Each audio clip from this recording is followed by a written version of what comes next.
وسد الخلل. الله أكبر. الله أكبر.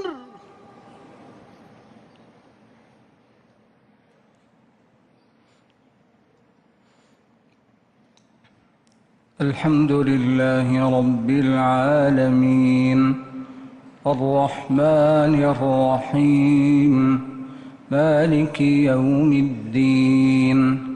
إياك نعبد وإياك نستعين. اهدنا الصراط المستقيم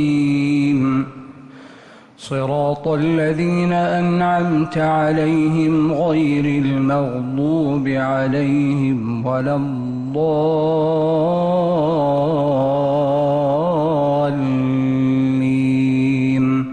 آمين.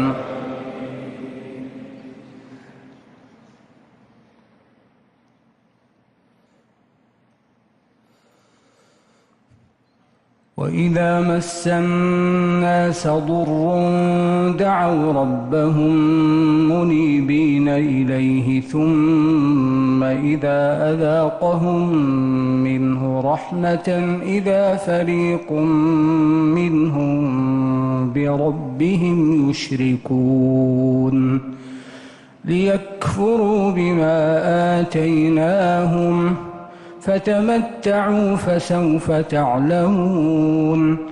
أم أنزلنا عليهم سلطانا فهو يتكلم بما كانوا به يشركون. وإذا أذقنا الناس رحمة فرحوا بها وإن تصبهم سيئة بما قدمت أيديهم إذا هم يقنطون. أولم يروا أن الله يبسط الرزق لمن يشاء ويقدر إن في ذلك لآيات لقوم يؤمنون. فآت ذا القربى حقه والمسكين وابن السبيل ذلك خير للذين يريدون وجه الله وأولئك هم المفلحون. وما آتيتم من ربا ليربو في أموال الناس فلا يربو عند الله. وما آتيتم من زكاة تريدون وجه الله فأولئك هم المضعفون. الله الذي خلقكم ثم رزقكم ثم يميتكم ثم يحييكم هل من شركائكم من يفعل من ذلكم من شيء سبحانه وتعالى عما يشركون. ظهر الفساد في البر والبحر بما كسبت أيدي الناس ليذيقهم بعض الذي عملوا لعلهم يرجعون. قل سيروا في الأرض فانظروا كيف كان عاقبة الذين من قبل كان أكثرهم مشركين. فأقم وجهك للدين القيم من قبل أن يأتي يوم لا مرد له من الله يومئذ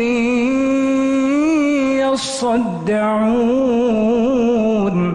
من كفر فعليه كفره ومن عمل صالحا فلأنفسهم يمهدون. ليجزي الذين آمنوا وعملوا الصالحات من فضله إنه لا يحب الكافرين. ومن آياته أن يرسل الرياح مبشرات وليذيقكم من رحمته ولتجري الفلك بأمره ولتبتغوا من فضله ولعلكم تشكرون. ولقد أرسلنا من قبلك رسلا إلى قومهم فجاءوهم بالبينات فانتقمنا من الذين أجرموا وكان حقا علينا نصر المؤمنين. الله أكبر. الله